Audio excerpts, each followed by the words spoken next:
รถต้นแบบส่วนใหญ่ของ Fiat ในช่วงหลายปีที่ผ่านมามักเป็นรถยนต์ขนาดเล็กมาโดยตลอดแต่มีรถยนต์ต้นแบบแนวคิดใหม่ซึ่งเต็มไปด้วยความบ้าคลั่งนั่นคือ Oltre ดูเหมือนว่าบริษัทจะทำตามกระแสนิยมของรถขนาดใหญ่ที่กินน้ำมันมากที่สุดเท่าที่จะทำได้ในขณะนั้นแม้ว่า Oltre จะถือกำเนิดขึ้นในยุคที่ใส่ใจสิ่งแวดล้อมก็ตาม Oltre เป็นรถออฟโรดขนาดใหญ่ทรงเหลี่ยมที่พยายามอย่างเต็มที่เพื่อแข่งขันกับ Hummer รถยนต์สัญชาติอเมริกันแม้ว่าจะมีน้ำหนักมากถึง7ตันเมื่อบรรทุกเต็มพิกัดแต่ Oltre ก็ติดตั้งเครื่องยนต์ดีเซลเทอร์โบ4สูบที่มีความจุเพียง3ลิตรอย่างไรก็ตามการติดตั้งเทอร์โบชาร์เจอร์แบบแปรผันอินเตอร์คูลเลอร์และระบบส่งเชื้อเพลิงคอมมอนเรลทำให้มีความยืดหยุ่นอย่างมากแม้ว่าอาจจะไม่ได้เพิ่มกำลังมากนักก็ตามแท้จริงแล้วเครื่องยนต์นี้สามารถสร้างแรงม้าได้เพียง182แรงม้าแต่มีแรงบิดที่เป็นประโยชน์มากกว่าถึง336ปอนด์ดังนั้น Fiat จึงคำนวณว่าสามารถทำความเร็วได้มากกว่า130กิโลเมตรต่อชั่วโมง Oltre นั้นดูไม่สวยงามและไม่ค่อยสมเหตุสมผลนักเมื่อเทียบกับรถรุ่นอื่นๆรถคันนี้จึงเป็นรถ SUV ขนาดใหญ่ที่ออกแบบมาเพื่อลุยในภูมิประเทศที่อันตรายที่สุดเท่าที่จะนึกออกได้อย่างไรก็ตามแม้จะมีการตกแต่งมากมายแต่ก็ใช้งานได้อย่างน่าประหลาดใจ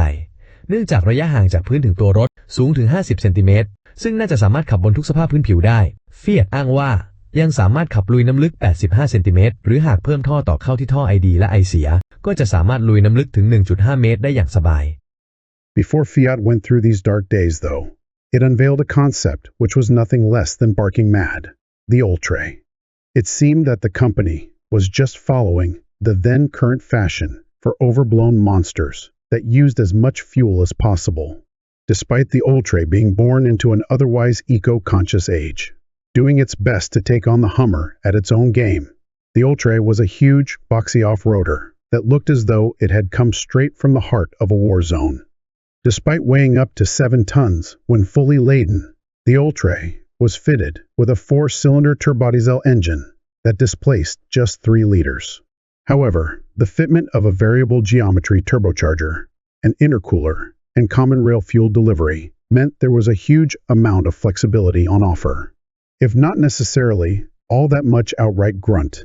Indeed, the power plant was capable of generating just 182 bhp, but there was a more useful 336 lb-ft of torque. As such, Fiat reckoned the Oltre was capable of over 130 km each, or 80 Nm, but you can bet those figures weren't for a car tipping the scales at 7 tons. To go with the distinct lack of pace, the Oltre was ugly, and it didn't make much sense either. For starters, it was a no-holds-barred full-size